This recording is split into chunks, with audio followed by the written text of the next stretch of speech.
রান্নাঘরে আবারও একটি নতুন রেসিপি নিয়ে চলে এসেছি। আজকের রেসিপির নাম হলো পাটিসাপটা পিঠে। পাটিসাপটা পিঠে বানানোর জন্য এইটুকু দুধ নিয়েছি। তোমরা তোমাদের পরিমাণ অনুযায়ী দুধ নেবে। তো আমি এতটাই নিয়েছি। এখন দুধটাকে ছেঁকে নেব একটা পাত্রে। এবারে দিয়ে দেব পরিমাণ মতো খেজুরের গুড়। তোমরা তোমাদের মিষ্টি অনুযায়ী দিবে। আমি বেশি মিষ্টি পছন্দ করি না, তাই অল্প একটুই গুড় দিয়েছি। এখন গুড়টাকে ভালোভাবে দুধের সঙ্গে মিশিয়ে নিতে হবে। পাটিসাপটা পিঠে বানানোর জন্য এই ব্যাটারটা খুব ভালোভাবে মিক্স করে নিতে হবে। এবারে পরিমাণ মতো চালের গুঁড়ো দিয়ে দিবে তোমরা। আমি তো 1 কাপ দিয়েছি, 1 কাপ পরিমাণ দিয়ে দিলে হয়ে যাবে। তোমরা তোমাদের পরিমাণ অনুযায়ী দিয়ে দেবে।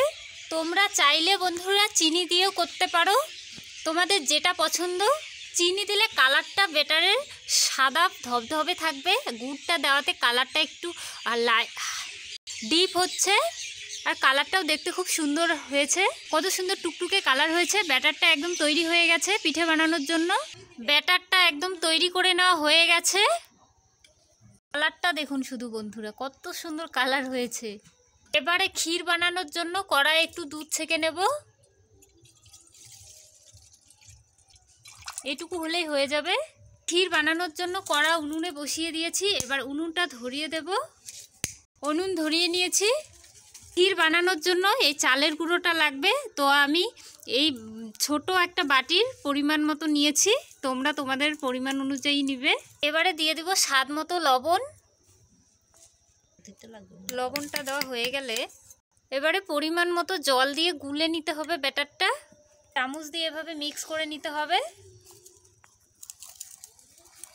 ব্যাটারটা একদম তৈরি হয়ে গেছে ক্ষীরে দেওয়ার জন্য। কত সুন্দর কালার। আমার চ্যানেলে তোমরা উনুনেই রান্না দেখতে পাবে। আমি গ্যাসে রান্না করিই না বলা চলে। গ্যাসের রান্নার চাইতে আমার উনুনের রান্না করা খাবারগুলো বেশি ভালো লাগে খেতে, তাই আমি উনুনেই রান্না করে থাকি প্রতিনিয়ত। দুধটা ফুটে গেছে। এবারে গুলে রাখা চালের গুঁড়োটা দিয়ে দেব। চালের গুঁড়োটা ঢেলে দিয়ে দেবো এখন। আর এইভাবে হাতার সাহায্যে নাড়তে হবে। চালের গুঁড়োটা দিতে থাকবে এক হাত দিয়ে, আর এক হাত দিয়ে নাড়তে হবে হাতা বা খুন্তির সাহায্যে। কত সহজেই তৈরি হয়ে গেল দেখুন বন্ধুরা পাটিসাপটার ক্ষীর। এইভাবে ক্ষীরটা বানালে পাটিসাপটা পিঠেটাও খেতে খুব ভালো লাগে। ক্ষীরের মধ্যে কোনো রকম চিনি ব্যবহার করব না। আমি এই খেজুরের গুড়টা দিব। আগে থেকে দিইনি, কারণ গুড়টা দিলে দুধটা ফেটে যাওয়ার সম্ভাবনা থাকে, তাই শেষের দিকে দিয়ে দিব গুড়টা। তোমরাও এইভাবে বানাতে পারো। গুড়টা শেষের দিকে দিলেই খুব ভালো হয়। চিনির থেকে গুড়টা দিয়ে করলে কি কালারটা খুব সুন্দর আসে। গুড়টাকে ভালোভাবে মিশিয়ে নিতে হবে হালকা আঁচে।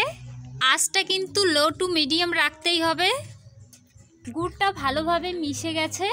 নামিয়ে নেওয়ার জন্য তৈরি হয়ে গেছে ক্ষীরটা। ক্ষীরটাকে এখন বেড়ে নেব এই প্লেটে, ঠান্ডা হতে দেব। কালারটা দেখেছেন বন্ধুরা কত সুন্দর হয়েছে। ক্ষীর বানালে এভাবেই বানাবেন, খুব ভালো লাগবে খেতে। পুরো ক্ষীরটা নামিয়ে নিয়েছি। উনুনে আরেকটি কড়াই বসিয়ে দিয়েছি, আর এই কলার ঢোঙোটা নিয়েছি। এদিকে দেখুন বন্ধুরা, আমার মা চিতই পিঠা বানিয়েছিল সকালবেলা। সেটা ক্ষীর নামাতেই দেখুন আমার মা খাওয়া শুরু করে দিয়েছে। আজকে পিঠে বানাতে আমাকে সবাই হেল্প করছে। এদিকে আমার বৌদি ভাই আছে, এদিকে মা বসে রয়েছে। কলার ঢোঙাটা এইভাবে কেটে নিতে হবে একটু কোনাচে করে। এদিকে বাটিতে একটু সাদা তেল নিয়েছি, গরম হয়ে গিয়েছে। এখন সাদা তেলটা দিয়ে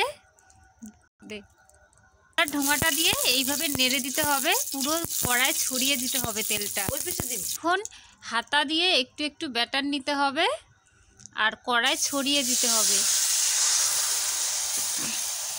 এইভাবে কড়া ধরে ঘুরিয়ে নিতে হবে। এবারে চামচের সাহায্যে ক্ষীরগুলো কেটে নিতে হবে। দাঁড়া, আর দিয়ে নে আরামসে। আমি জালটা নিবেই যাই রে। দিন গুলি আমায় পিছু ডাকে। নামানোর জন্য আবার পিঠে কিসে নামাবি? নামানোর পাত্র আনে নাই রে পাত্রী, পাত্রটা নিয়ে আসো। পাত্রী আজকে একটু দৌড়াও। ওইদিকে বৌদি ভাই গেল পাত্রী আনতে, ও পাত্র আনতে। এখন এইভাবে পিঠেটাকে রোল করে নিতে হবে খুব সাবধানে। পিঠেটা রোল করা হয়ে গেছে, এখন নামিয়ে নেব, পাত্রে নামিয়ে নেব। একই রকমভাবে আরেকটি পিঠে করে দেখাচ্ছি তোমাদের। এইভাবে সর্ষের তেলটাকে মাখিয়ে নিতে হবে এই ঢোঙাটা দিয়ে, এইভাবে ছড়িয়ে নিতে হবে, এইভাবে ঘুরিয়ে নিতে হবে, ঠিক ডিমের অমলেট যেভাবে করা হয়। কড়া থেকে দেখুন বন্ধুরা পিঠেটা ছেড়ে দিয়েছে। এক সাইডে ক্ষীরটা সাজিয়ে নিতে হবে আর এইভাবে রোল করে নিতে হবে খুব সাবধানে। পরের পিঠেটা দেখুন বন্ধুরা কত সুন্দর হয়েছে, আগেরটার থেকে,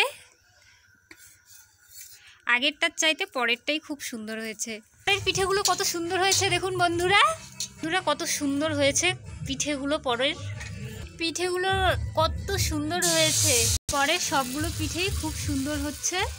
তোমাদের কার কার পাটিসাপটা পিঠা খেতে ভালো লাগে কমেন্ট করে জানিও। আমার ভিডিওটি ভালো লাগলে অবশ্যই লাইক কমেন্ট শেয়ার করে পাশে থেকো। আর নতুন বন্ধু যারা দেখছো ভিডিওটি অবশ্যই সাবস্ক্রাইব করে পাশে থাকবেন। পিঠের রেসিপি কেমন হয়েছে কমেন্ট করে জানাবে সকল বন্ধুরা। একটা পিঠে তোমাদের আমি ভেঙে দেখাচ্ছি, দেখুন কতটা সুন্দর হয়েছে, ভেতরটাও খেতে যা লাগবে না দুর্দান্ত। আজ এখানেই শেষ করছি, আবারও দেখা হবে নেক্সট কুকিং ব্লগে। ততক্ষণে ভালো থাকবে, সুস্থ থাকবে আমার সকল বন্ধুরা।